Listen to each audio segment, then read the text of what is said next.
জীৱনত নিসংগতা হৈ কটাব লগাটো সিমান বেদনাদায়ক নহয়। আচল বেদনাদায়ক সেইটোহে যেতিয়া মানুহ আৰু সম্পৰ্কৰ মাজত থাকিও নিসংগৰ দৰে মানুহ জীয়াই থাকিব লগা হয়।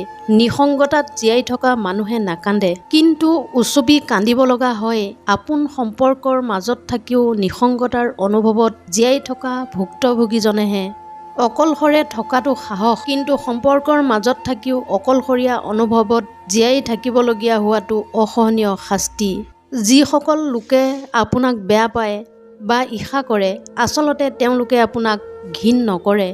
বাস্তৱিকতে তেওঁলোকে সদায় আপোনাক লৈ নিজকে জ্বলাই মাৰে, কাৰণ তেওঁলোকে জানে যে আপুনি যি স্থানত আছে তেওঁলোক কাহানিও সেই স্থান পাবগৈ নোৱাৰে।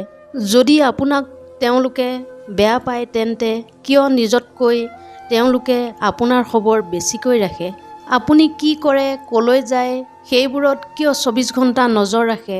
আচল কাৰণ সেইটোৱে যে তেওঁলোকে আচলতে আপোনাক লৈ সংশয়ত ডুবি থাকে আৰু ক'ব নোৱাৰাকে নিজৰ অক্ষমতাক নিজকে সাওপাত দিয়ে। সেয়েহে তেওঁলোকে যদিও আপোনাক ভাল নাপায় তথাপি অনবৰতে আপোনাৰ ওপৰতেই চকু ৰাখে। সেয়া তেওঁলোকৰ ওপৰত ঈশ্বৰৰ অভিশাপ। তাত আপুনি মই একো কৰিব লগা নাই। এইকেইটা কথা সদায় মনত ৰাখিব। সদায় মা দেউতাৰ হাতত ধৰি আগবাঢ়িব, তেতিয়া দেখিব আনৰ ভৰিত ধৰাৰ প্ৰয়োজন নাথাকিব। আন মানুহক সুখী কৰাৰ বাবে মা দেউতাৰ ওপৰত কেতিয়াও খং নকৰিব। মাতৃৰ মৰম আৰু পিতৃৰ সামৰ্থ্যৰ ওপৰত অনুমান কৰাটো কেতিয়াও সম্ভৱ নহয়। মা দেউতাক সঁচা অন্তৰেৰে ভাল পাওক আৰু তেওঁলোকৰ লগত মৰমেৰে ভদ্ৰভাৱে ব্যৱহাৰ কৰিবলৈ শিকক। নহ'লে মা দেউতা আচলতে কি তেওঁলোকে যোৱাৰ পিছত অনুশোচনা কৰিব। হাৰি গ'লে কেতিয়াও নহ'ব। যদি হাৰি যোৱা সেইসকলক কি উত্তৰ দিবা? যি কৈছিল তোৰ কাৰণে এইটো কৰা এনেও সম্ভৱ নহয়। পৃথিৱীৰ শ্ৰেষ্ঠ এলাৰ্ম ঘড়ী হ'ল মা।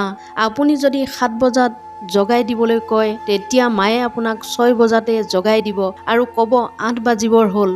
জন্মৰ পৰা আমাৰ কোনো বন্ধু বা শত্ৰু হৈ নাহে। আমাৰ নিজৰ কৰ্মৰ দ্বাৰা আমি কোনোবা এজনৰ বন্ধু বা কোনোবা এজনৰ শত্ৰু হৈ পৰোঁ। কিবা এটা পাবৰ বাবে মানুহ কিমান তললৈ নামিব পাৰে সেয়া এজন বিশ্বাসঘাতকক নেদেখিলে অনুমানেই কৰিব নোৱাৰি। জীৱনত আগবঢ়াৰ পথত হাজাৰ বাধা আহিবই, সেই বুলি ৰৈ দিলে নহ'ব। যদি ৰৈ দিয়া তোমাৰ পৰাজয় নিশ্চিত। য'ত বাধা আহিব তাৰ পৰাই আৰু অধিক উদ্যমেৰে নতুন প্ৰচেষ্টাৰে আৰম্ভ কৰিব লাগিব। জীৱনত এনে কাম কৰা, আজি যিজনে তোমাক সহায় কৰিব লাগিব ভাবি ফোনটো ৰিচিভ কৰা নাই সেইজনে ভৱিষ্যতে তোমাৰ নাম গুগলত চাৰ্চ কৰে।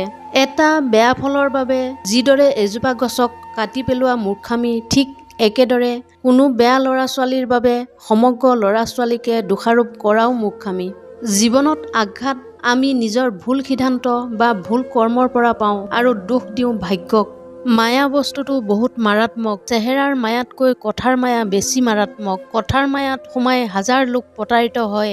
জীৱনত দুটা পৰিস্থিতিয়ে মানুহক খুব কষ্ট দিয়ে। প্ৰথমতে তোমাৰ অপছন্দ কাৰোবাৰ লগত গোটেই জীৱন পাৰ কৰা। দ্বিতীয়তে যাক তুমি পছন্দ কৰা তেওঁক এৰি গোটেই জীৱন পাৰ কৰা।